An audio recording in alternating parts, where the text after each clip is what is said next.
Hola a todas y a todos. Hoy tenemos el gran honor de que nos acompañe Beatriz Sánchez, constituyente y ex candidata presidencial del Frente Amplio. Primero que todo, te damos la bienvenida de parte de nuestra asociación gremial ANAICH y te queremos presentar la iniciativa popular de norma denominada Servicios Públicos Universales y de Calidad y Política Fiscal Justa para garantizar derechos fundamentales. Iniciativa popular de norma que contó con el apoyo de más de 16.000 personas y a su vez también ingresó como iniciativa de norma constituyente con el apoyo de 8 constituyentes. Para comenzar, nos gustaría saber en qué etapa se encuentra la Convención Constitucional. Bueno, primero, muchas gracias por la invitación. Feliz de estar conversando con ustedes hoy día. Y felicitaciones además. No fue sencillo para muchas organizaciones, incluso organizaciones grandes a nivel nacional, juntar las 15.000 firmas, que era como mínimo para llegar hasta poder presentar una iniciativa popular de norma. Así es que felicitaciones por eso, por juntar las firmas, eso es lo primero. Y respecto a la pregunta que me haces, ¿en qué momento estamos? Yo siempre, para tratar como de contar un poquito, porque ha sido difícil que expliquemos cuál es la pega que se hace. Y es difícil de entender, porque evidentemente la gente trata de asimilar las cosas a lo que conoce, ¿no?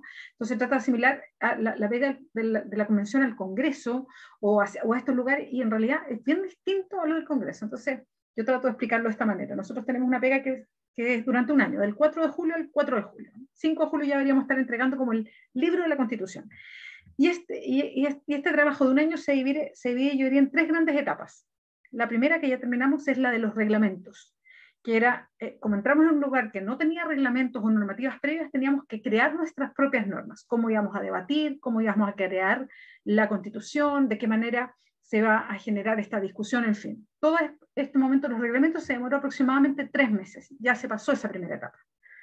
La segunda etapa, que es la más larga y que yo diría es el corazón del proceso, es la de creación de norma constitucional, que es la que estamos viviendo ahora. Ahora es el corazón del proceso y que tiene quizás el momento más intensivo de participación, con, por ejemplo, las iniciativas populares de norma, con los cabildos, con recoger todo lo que hicimos en las semanas territoriales y llevarlo a la creación de normas, discusiones. Ustedes están escuchando que estamos deliberando, que estamos votando en general, que estamos votando indicaciones. Bueno, todo eso podemos hablarlo con más detalle, pero estamos en ese proceso, en el de creación de norma constitucional, o sea, de artículo por artículo que va en el librito de la Constitución. Esa es la segunda gran etapa. Y después viene la tercera y última etapa, que debería comenzar a fines de abril y durar mayo y buena parte de junio, que se llama la armonización. Ahí se quedan unos 40 convencionales que van a ir patrocinadas con patrocinios, y lo que hacen es tomar todas las normas que se votaron, ¿no? Las toman y arman el librito de la convención, en el fondo, que sea coherente, que vaya ordenado, que no se repitan normas, las que están muy similares, ver cuál se queda, en fin. Esa es la última etapa, y ahí concluye el trabajo. Y hoy día estamos casi, porque hace poquito se cumplieron los 6 meses, casi en la mitad de la pega, en el corazón, en el momento del corazón de la creación de la norma. ¿Cuándo se da inicio al debate propio de las iniciativas populares de norma?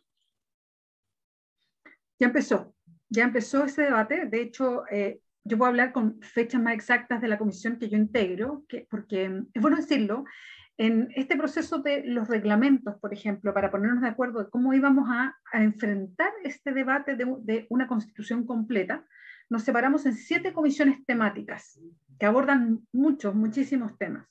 Entonces, nosotros nos enumeramos, nos decimos la comisión 1, la 2, la 3, bueno, pero ¿de qué trata cada una? La comisión 1 tiene que ver con el sistema político completo, lo que hace el presidente o presidenta, lo que hace el Congreso, los partidos políticos, el sistema de elecciones, eso ve la 1, sistema político.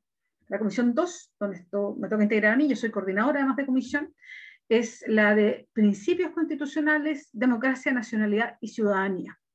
La comisión 3 es la que ve forma de Estado, o sea, el Estado, las regiones, las comunas, la relación entre una región y otra, la relación entre la comuna y la región, en fin, todo, y ve toda la parte, además, algo que les toca a ustedes, todo lo que tiene que ver con la carga fiscal, los impuestos, la carga impositiva, cómo se desarrolla, en fin, toda esa estructura la ve la comisión 3. Después está la comisión 4, que es la comisión más robusta, que tiene más convencionales, que es la de derechos fundamentales, de todo el catálogo de derechos que se llama, y es lo que a lo mejor a todos y a todas nos resuena más. Derecho al agua, derecho a la salud, a la educación, derecho al cuidado, en fin, derecho a la seguridad social, todo eso se va a ver en esa comisión. Después está la comisión 5, que ve medio ambiente, bienes comunes y modelo económico. Después la comisión 6, que ve todo el tema que tiene que ver con el poder judicial, con los órganos autónomos del Estado. Y por último, la comisión 7, que es una comisión quizás la más particular de este proceso chileno, que ve ciencias, tecnologías, patrimonios, culturas, y esa es la comisión 7. Esos son como los grandes temas que están repartidos, como para ordenar un poquito cómo se ha generado esta discusión a propósito de lo que me preguntabas.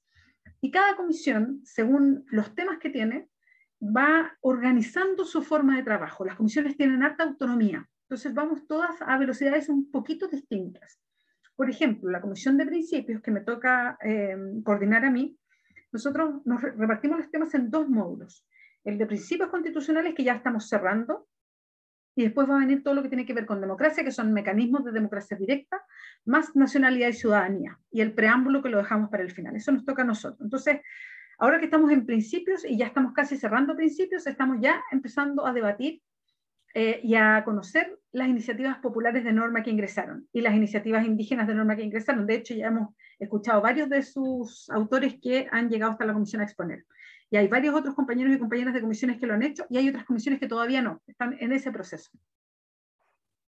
¿Apoyarías tú, por ejemplo, una iniciativa que asegure, por un lado, servicios de calidad y justicia fiscal para poder garantizar de esa manera derechos universales a la ciudadanía?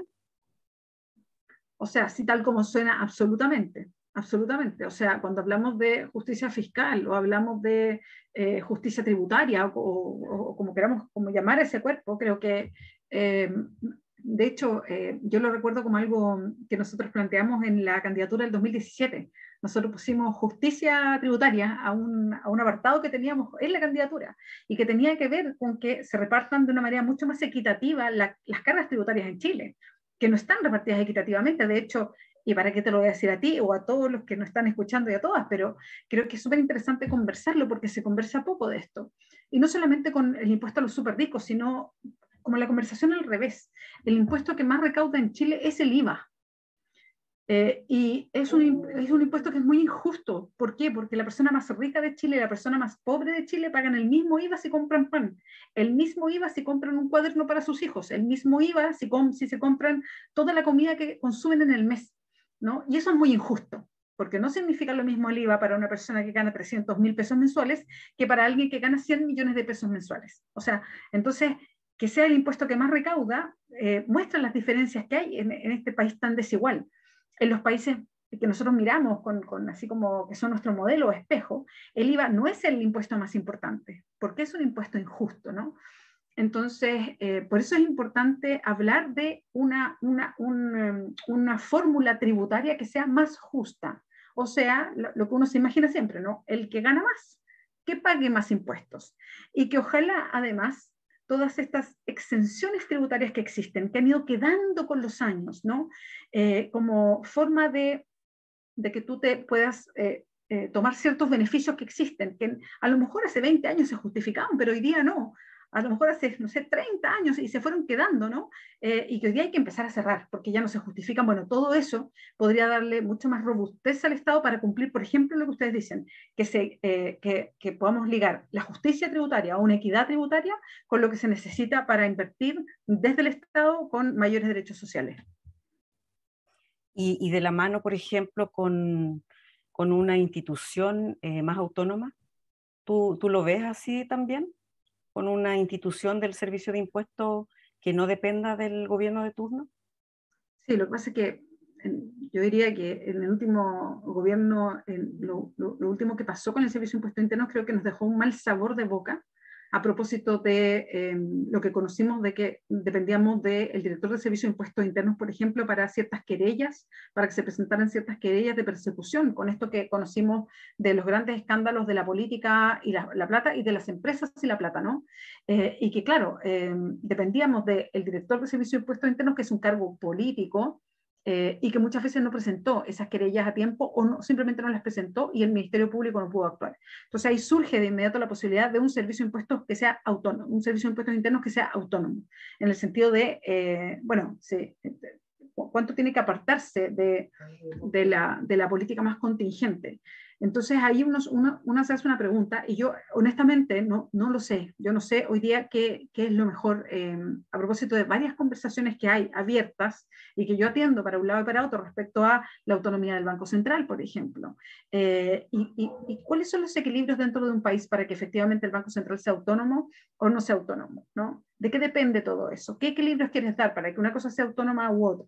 Entonces, porque claro, hay un bombardeo de cosas, entonces, pero sí creo que nos dejó con un mal sabor de boca como una suerte de utilización política que existió de la dirección del Servicio de Impuestos Internos de las últimas a propósito de los escándalos que hubo sobre las boletas, ¿cómo se llamaban? Ideológicamente falsas, ¿no?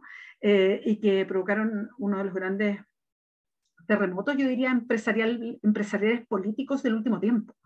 Entonces, evidentemente ahí uno piensa cómo se robustecen instituciones que son vitales para la existencia del país, como el Servicio de Impuestos Internos.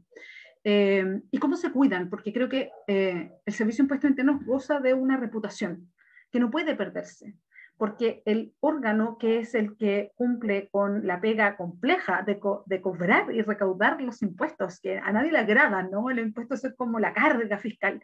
Creo que tiene que tener un grado de robustez, un grado de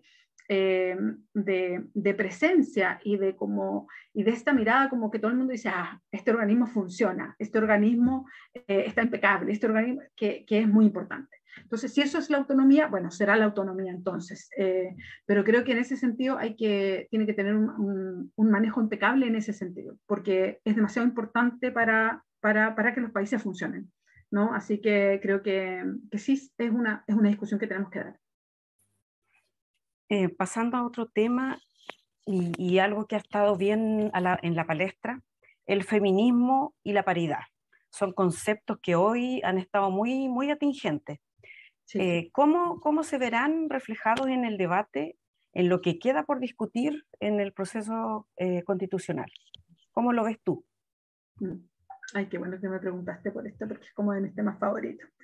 Justo estamos viendo, mira, que la constituyente sea paritaria, creo que se va a notar en muchas cosas. Creo que se está notando de partida en todas las comisiones, porque espontáneamente las comisiones quedaron con paridad, y no hubo que forzarlo, pese a que teníamos un reglamento que lo forzaba, no hubo que forzarlo porque quedaron todas paritarias. En la mía, por ejemplo, hay más mujeres que hombres y además somos una coordinación de 2 mujeres. De hecho, es la única de las 7 comisiones, las coordinaciones que son de a pares, la única que somos 2 mujeres es la de principios constitucionales.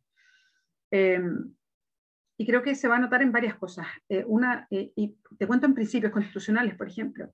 Hay varios principios que estamos viendo y varios de los que hemos instalado son, por ejemplo, estamos hablando de un Estado paritario, estamos hablando de democracia paritaria y estamos hablando de principios de no discriminación que incluyen que el Estado termine con toda la discriminación que ha caído sobre los hombros nuestros como mujeres y que termine con todos los obstáculos que hoy día existen en el Estado para que haya un desarrollo y completo y en todas las formas de las mujeres en todos los espacios estatales. Y eso significa no solamente la paridad en números, sino también sueldos, sino también posibilidades de desarrollo, de avance, en fin.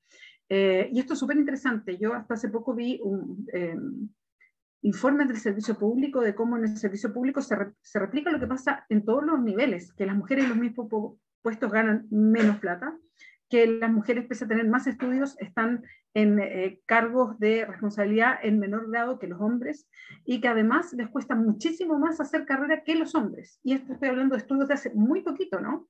Entonces esto pasa a todo nivel. en el Estado. Entonces, cuando hablamos de un Estado paritario, y te lo digo porque lo conversamos, o sea, con todo el grupo y todo el equipo con el que estamos trabajando, las y los constituyentes, por lo menos del Frente Amplio, para ir generando las normas, yo recuerdo de haber hecho esta pregunta a los equipos grandes y decir, ya, queremos paridad en el Estado. Si decimos Estado paritario, ¿qué significa en la práctica? Y hablamos con todos los abogados que son abogados administrativistas, o sea, no constitucionalistas que son más bien teóricos, no, administrativistas, que saben cómo opera la burocracia estatal. Y yo les decía, ¿qué significa si ponemos Estado paritario como un principio? Y fue súper interesante la respuesta, porque decía, bueno, si decimos Estado paritario, esto va a obligar al Estado a instalar la paridad como un concepto en sus órganos colegiados, en las direcciones, hagámoslo, pues va a ser un desafío para el Estado, pero es un desafío bueno para el Estado. Entonces, esto viene con fuerza y viene a cambiar un paradigma completo en el Estado respecto a la llegada de la mujer a los distintos puestos de poder, a las distintas instancias en todos los órganos del Estado, y hablamos derechamente. Estos son propuestas, no sé si finalmente va a quedar así, pero por lo menos desde el Frente Amplio hablamos de Estado paritario, hablamos de democracia paritaria, que no quiere decir solamente que es una democracia donde se eligen mujeres, sino que democracia paritaria en el sentido de que los temas de la democracia incluyen a la mujer en todos sus aspectos, y en la ley de no discriminación instalamos, y esto ya es un acuerdo bien transversal, por lo menos en la Comisión de Principios, de instalar a las mujeres en un lugar muy destacado respecto a cómo el Estado tiene que hacerse cargo de remover todos los obstáculos en el hecho que a las mujeres nos dejan fuera del camino o muchas veces como ciudadanas de segunda clase. Excelente noticia. Que sea. Sí, ya. ¿Crees que en el tiempo que queda de convención será suficiente para lograr generar estos acuerdos y se alcancen los 2/3 necesarios? A ver, los 2/3 es un número alto, somos 154 convencionales hoy día y llegar a los 2/3 son 103, o sea, es un número alto. Ahora, era un número alto porque esta es una constitución y la idea es que sea una constitución que nos rija los próximos 40 años. Las constituciones son acuerdos políticos, sociales, culturales de un país, estamos hablando de una cuestión profunda. Hoy día tenemos aproximadamente 1.200 normas, o sea, propuestas de normas. No todo va a llegar a la Constitución, ¿no? De hecho, te pongo solo un ejemplo para toda la gente que dice, 1.200 normas, lo que va a pasar. No. Nosotros votamos en general una primera parte de principios, no hemos terminado todavía, una primera parte, y eran 65 normas, y de las 65 aprobamos 25. En general. O sea, de mucho de lo que hemos escuchado y que la gente escucha, y se votó esto, ojo, que eso es en general. Muchas veces se vota a favor de cosas para que se discuta. Otra cosa es que se apruebe en la comisión, otra cosa es que se apruebe en el pleno por 2/3, como para hacer ese orden, porque de repente sabemos que a propósito muchas veces se hace una laraca por cuestiones que todavía ni siquiera, que les queda mucho proceso o mucho despeje todavía. Llegar a los 2/3 significa mucha conversación, mucho diálogo, mucho acuerdo. Y eso quiere decir que en esas conversaciones ponerse de acuerdo, que es un esfuerzo, por ejemplo, que estamos haciendo varios colectivos o varias colectivas dentro de principios, ¿no? Como Frente Amplio estamos dialogando con nuestros compañeros y compañeras del Pueblo Constituyente, del colectivo socialista, de los escaños, de independientes no neutrales, en fin, estamos en un grupo grande de independientes y partidos reunidos, nos estamos reuniendo para ver las indicaciones en conjunto, y eso significa que cada uno llegó con su artículo, ¿no? Que los votamos en general, y tenemos, no sé, por ejemplo, de democracia, del principio de democracia. Tenemos 5 o 6 artículos. Decimos ya, ¿cómo podemos de todo esto juntar a un solo artículo? Y nos podemos demorar todo un día en estar viendo, mira, a mí me gusta esta parte, no, esta parte, ¿y por qué esta? No, mejor esta otra, y hasta que llegamos a un consenso de un solo artículo. Y hemos estado así trabajando en grupos, las indicaciones, esto no pasa solo en mi comisión, pasa en varias otras, de repente con más gente, de repente con menos, pero se está haciendo un esfuerzo real por ir tratando de aunar criterios, aunar ideas, aunar propuestas. Y eso significa que claro, no va a quedar exactamente el mismo artículo que yo quería, ni el mismo artículo que quería la otra o el otro, pero esos acuerdos tienen mucho más sentido común o sentido real que el mío solo, ¿no? Porque representan muchos más sectores del país. Entonces, mucho de eso va a empezar a pasar. Y también va a pasar que lleguemos al Pleno y muchas cosas se van a rechazar y van a tener que volver a las comisiones porque no llegan a los 2/3. Eso lo vamos a ver y no es dramático, es parte de la democracia. Y eso es lo que vamos a empezar a ver el próximo lunes, ya que ya la primera comisión va a llegar al Pleno, así que ahí vamos a ver qué pasa. Ya se van a empezar a pulsar ya las discusiones. Las fuerzas y las discusiones, exactamente. Es que porque pasa algo interesante, perdón que me alargue en esto, pero es que es bien interesante el proceso. Las comisiones, el trabajo, hoy día las comisiones tienen harto poder, en el sentido que deciden muchas cosas. Ahí se genera toda esa discusión más fuerte, el tiempo que hay más discusión. Y las comisiones para aprobar una norma, tanto en general, que es cuando tú apruebas como la idea, ¿no? Como en particular, que es cuando apruebas el artículo con detalle, se necesita mayoría simple. Por ejemplo, mi comisión, que es la más chiquitita de todas, somos 18 convencionales. Para aprobar un artículo, o para aprobarlo en general o en particular, se necesitan 10 votos, ¿no? Entonces, en las comisiones se necesita mayoría simple para aprobar un artículo, que va al Pleno después. Y en el Pleno ese mismo artículo se tiene que aprobar por 2/3.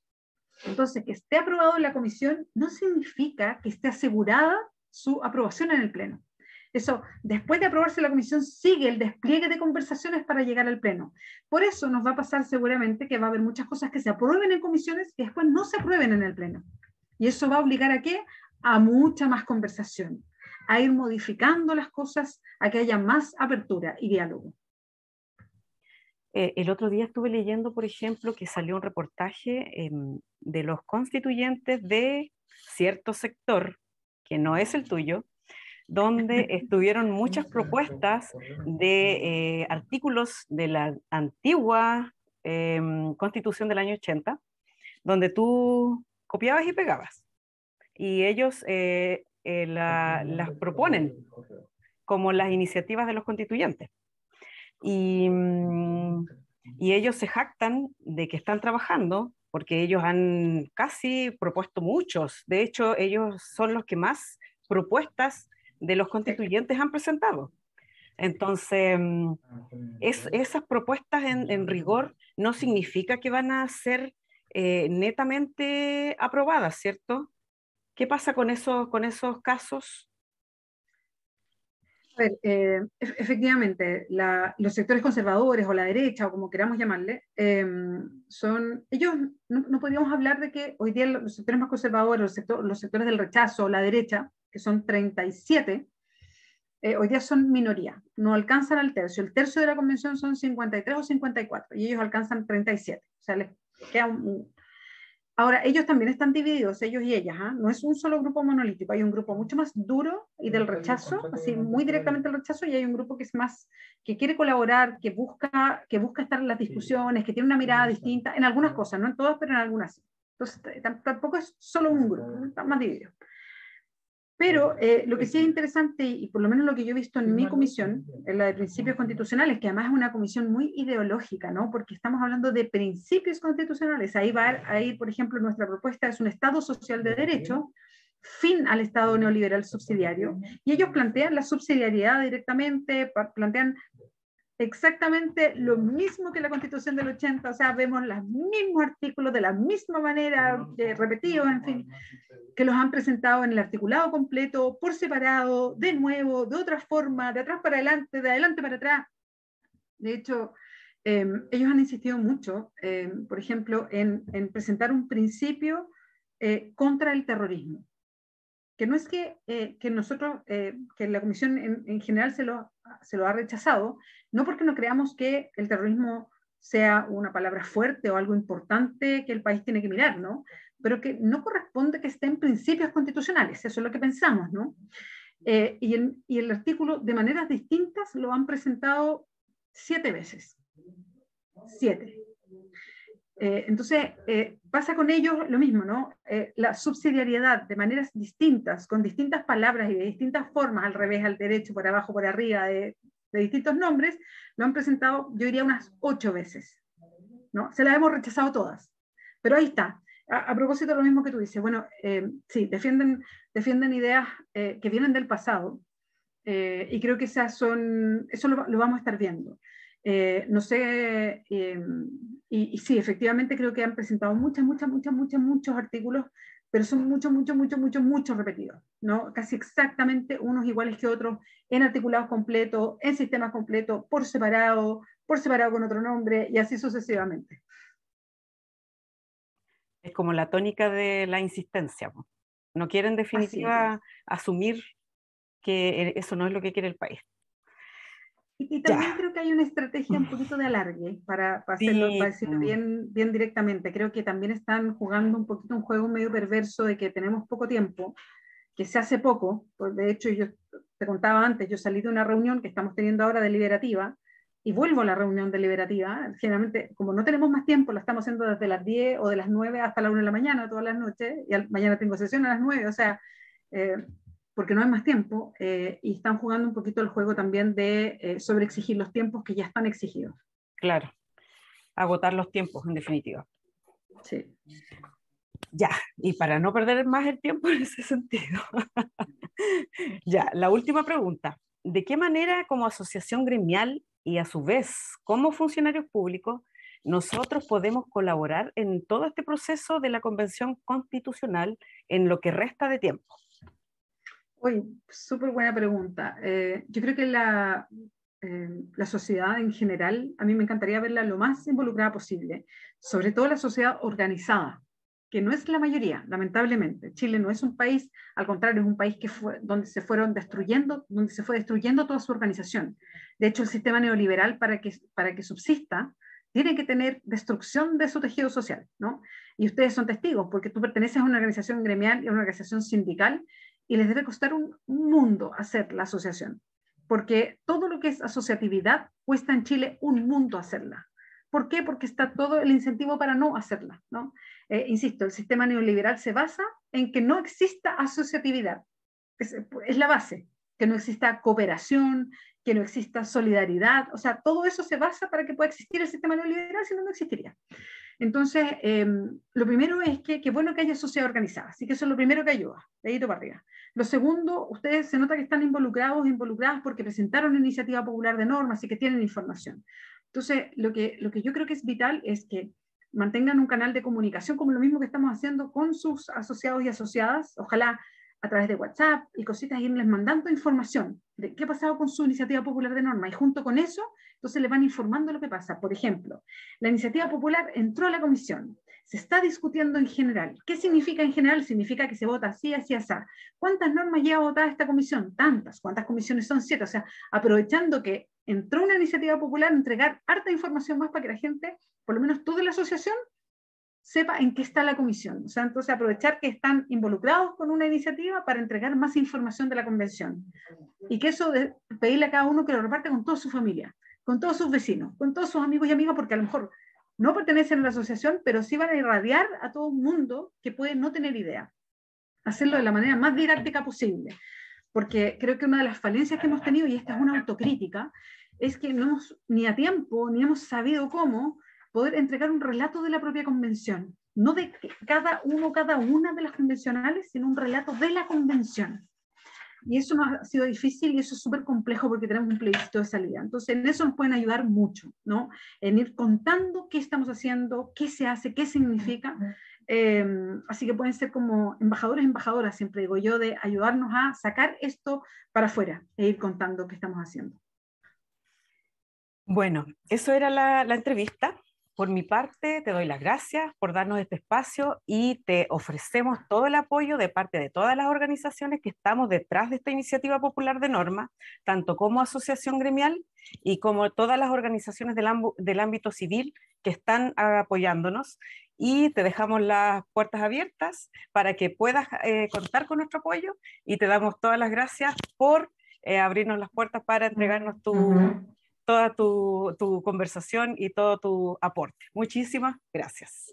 No, a ustedes, lo pasé muy bien, es súper bueno poder contar con tiempo y ojalá lo más didácticamente posible en que estamos, así que feliz de aprovechar el espacio, que les vaya súper bien y felicitaciones además porque sé que es un esfuerzo enorme. Uno, hacer organización, dos, ser mujer y ser dirigente, tres, haber levantado una iniciativa popular de norma y haber juntado las firmas, así que felicitaciones y bueno, nos estamos encontrando. Chao, que estés muy bien. Chao, chao.